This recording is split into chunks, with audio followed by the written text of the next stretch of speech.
Assalamualaikum warahmatullahi wabarakatuh. My name is SITI ADILLA binti MAMAT.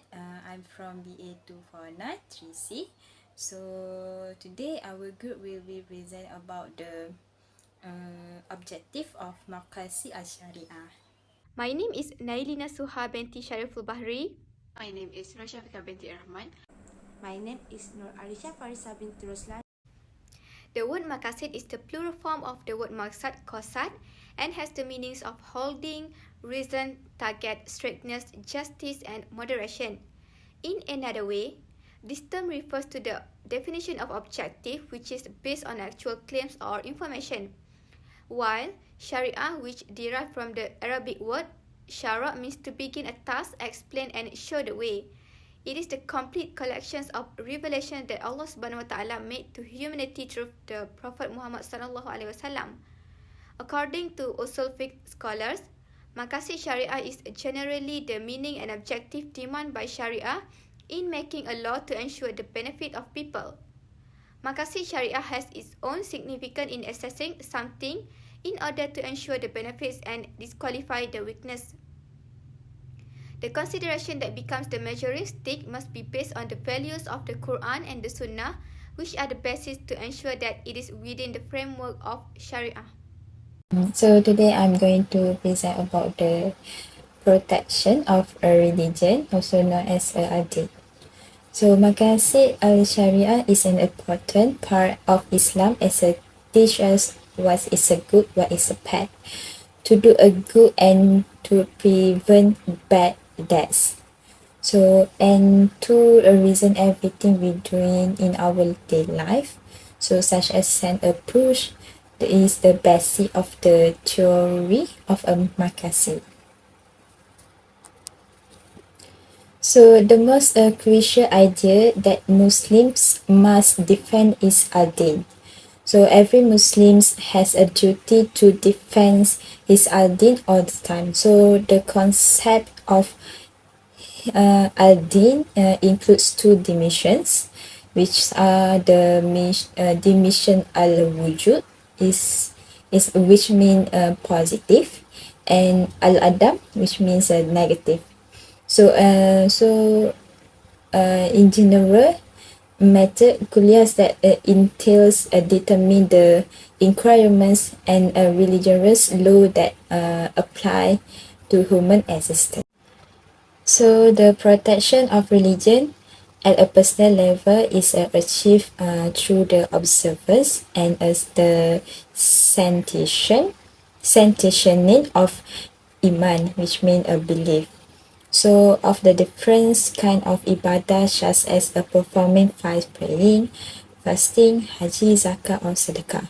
So performing all these rites will raise the iman of a person, will consequently serve as a shield to keep the person of shining or turning away from Islam. So in Surah Al-Ankabut 55, which means and perform as-salah, which means iqamah as-salah. Verily as-salah, the prayer prevents from al-fasha. For example, the great sins of every kind, unlawful and sexual intercourse. So and al-munkar is, which mean disbelief, polytheism, and every kind of evil wicked death. So why the example of al-adam's dimension of the septenation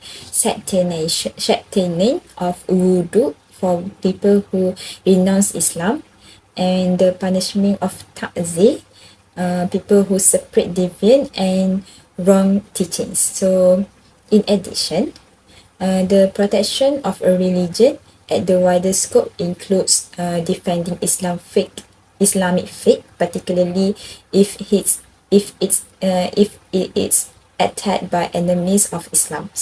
So this can be done through various means, such as in the writings, the speeches, and the other particular means. So if the situation demands a waging of war against the enemy of Islam, then it should be done for the sake of protection Islam being destroyed by others. So the responsibility of the protect al-din falls under the category of preventing evil, as mentioned by the Prophet SAW in hadith, which means whoever witness any evil munkar must be changed it by hands using a force.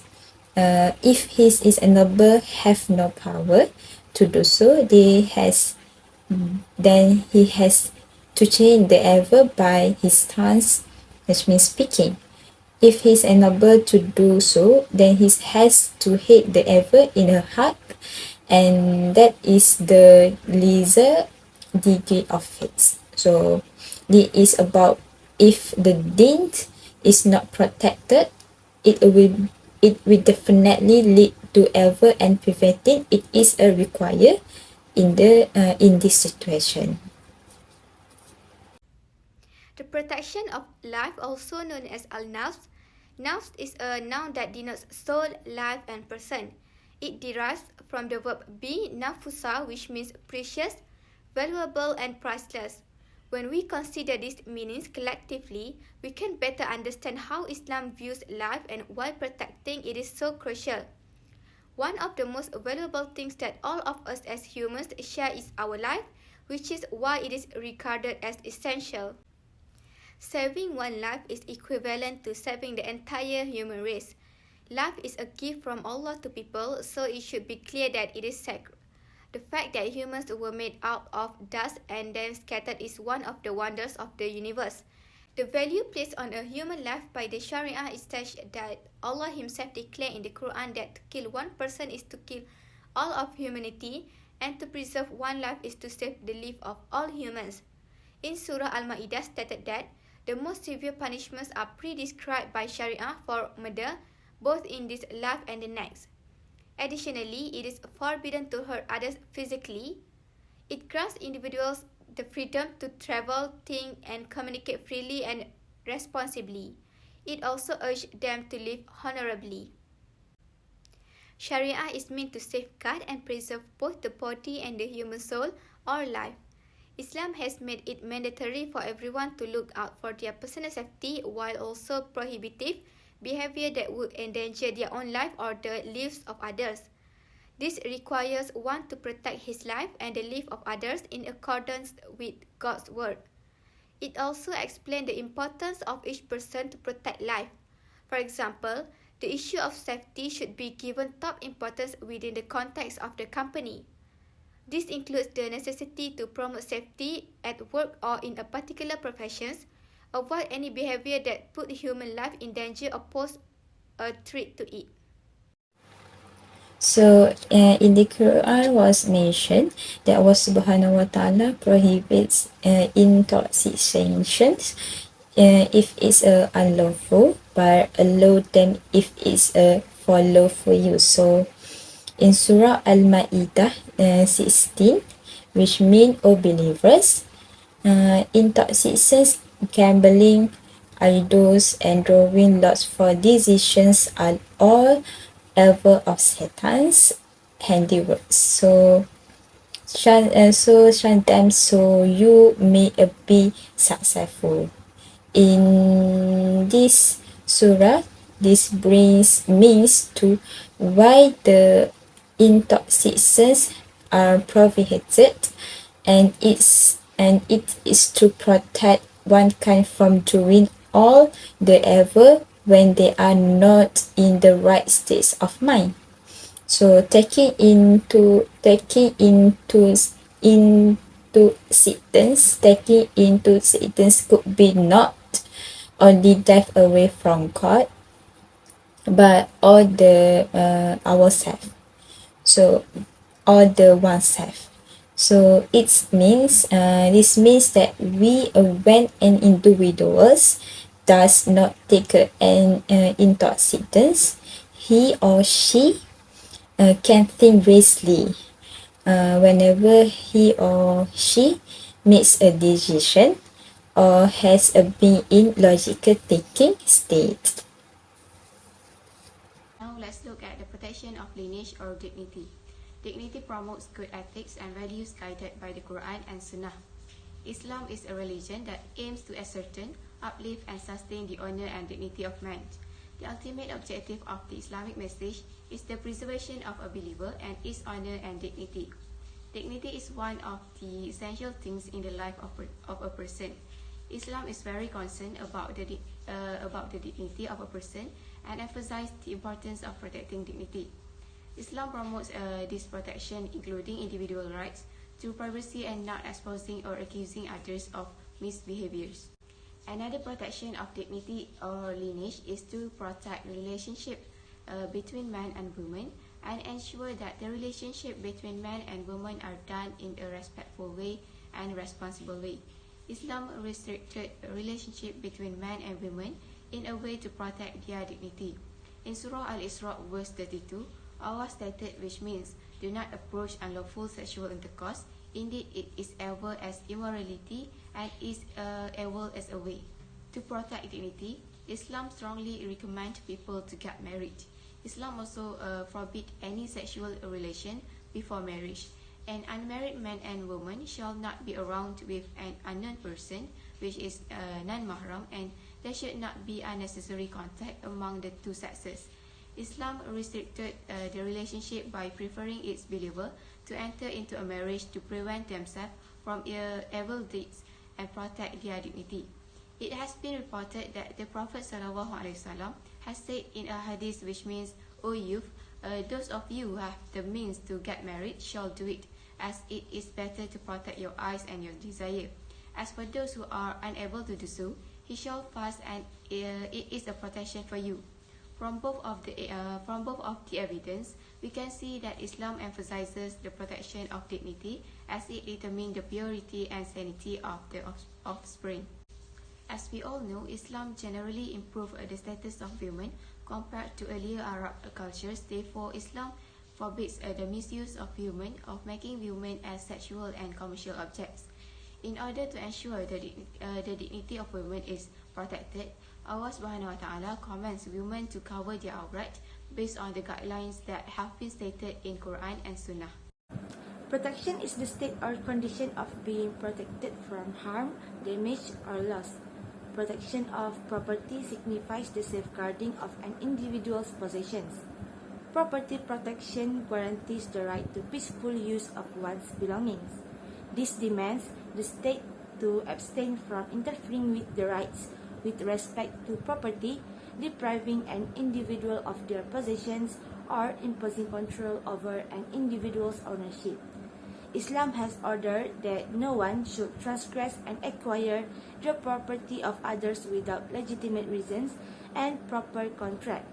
Islam imposed severe punishment for those who steal the properties of others, which is amputation for those convicted for stealing. When a person acquires ownership of a physical or intangible thing or space, they are likely aware that certain actions are permissible with their newly acquired property and that their newly acquired asset may be utilized in particular ways. Despite the seeming simplicity of the notion of ownership, the actual borders of property rights may become murky, since various persons with ownership of the same thing may perceive their rights and entitlements differently. To have a better knowledge of the many sorts of property rights, it is necessary to first comprehend the definition, purpose, and objectives of property rights in general. The property rights definition pertains to both the theoretical and legal ownership of an object, piece of property, or another tangible or intangible object. Property rights usually include authority to use the object or land as the owner sees fit, the right to allow others to use the asset and its resources, if applicable, and also the right to control activities or happenings on or with the asset, and the ability to sell, give, or transfer the asset to another party if desired. The ultimate purpose of property rights is to grant an owner legal protection against the misuse of property. Property rights also help individuals, businesses, and governments to eliminate competition for control of resources. So the example of the application in Islamic banking and finance, for the first is preservation of wealth. So the Muslim juries accept that the concept of his alma beyond its literary meaning and the most important objective in the Syariah. So wealth can be also created when the one invests in the Sharia compliant instruments that are offered in one country, such as investment in stock, in unit trust, suku, and investing investment account approved by the respective Sharia advisory council. So this can be observed through the encouragement to give hibah, which is give alms that and to give the obligatory zakat to rightful recipient which have been outlined by the Sharia law. So the Quran also state the important principle in the managing of wealth of the country, whereby the responsible parties are required to ensure that its wealth creation. Allah explicitly prohibit the act of hoarding and the monopolizing the wealth of nation in the way that will be denied in the need of their rights of the wealth. The Islamic financial system, which is currently encapsulated in the front of Islamic banking and the takaful industry, is aligned with the objective in Sharia. So the reality can be the observed not only the offered financial product but also in the other product and services offered as such as investment account, unit trust, and takaful product. So despite being new to the banking industry, Islamic banking is forecasted to continue thriving and improving while constantly upholding the objective of Sharia. One of the financial activities that is prohibited because it interferes with the goal of making a sound investment is riba. Sharia law forbids riba for a few different reasons. It is to intend to guarantee fairness in transactions. Islam seeks to encourage giving to others and doing good things. It is to eliminate selfish and self-centered attitudes that can breed anger, mistrust, and social hostility. Sharia law encourages people to act charitably by making riba illegal, which opens up situations where people can lend money without charging interest. By abolishing riba in the Islamic banking and financial system, people will not be stuck with extreme interest and will not experience financial problems. It can also ensure the protection of life for the community in various ways. Another example of application in Islamic banking and finance is the prohibition of monopoly. Monopoly is one of the financial activities that are forbidden as it hinders the intention of having a healthy investment. Islam forbids all kinds of destructive monopolies, but it in the form of products, money, or any other forms.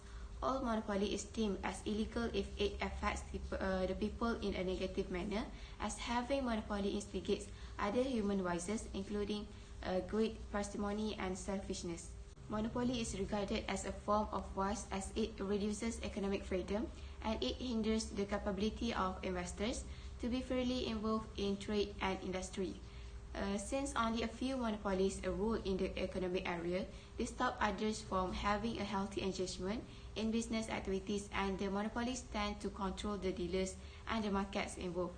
This type of monopolies is cursed by the Prophet ﷺ, as they profit and enjoy from deprivation and sufferings of others, and they create their wealth by being selfish and greedy. Islam is specifically wary of the social outcomes of monopolistic policies because they cause an enlargement of the economic gap between the rich and the poor.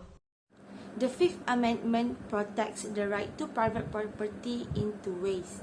First, it states that a person may not be deprived of property by the government without due process of law or fair procedures. In addition, it sets limits on the traditional practice of eminent domain, such as when the government takes private property to build a public road. Under the Fifth Amendment, such takings must be for a public use and require just compensation at market value for the property seized. But in Kellow v City of New London in 2005, the Supreme Court interpreted public use broadly to include a public purpose of economic development that might directly benefit private parties. In response, many state legislatures passed laws limiting the scope of eminent domain for public use. In Protocol 1, Article 1, Protection of Property, every natural or legal person is entitled to the peaceful enjoyment of his possessions. No one shall be deprived of his possessions except in the public interest and subject to the conditions provided for by law and by the general principles of international law. The preceding provisions shall not, however, in any way impair the right of the state to enforce such laws as it deems necessary to control the use of property in accordance with the general interest or to secure payment of taxes or other contributions or penalties. Example case, Howard v. United Kingdom in 1987. A public authority wanted to use a compulsory purchase order to acquire a property for development. However, the European Court of Human Rights held that the question was whether the authority had struck a fair balance between the rights of the individual property owners and the rights of the community. One of the main factors in any such balance will be the availability of compensation reflecting the value of the property acquired by the authority. As a conclusion, when making a decision about the law of something new, Maqasid Syariah must be taken into consideration to guarantee that the law does not clash with the dictates of Syariah.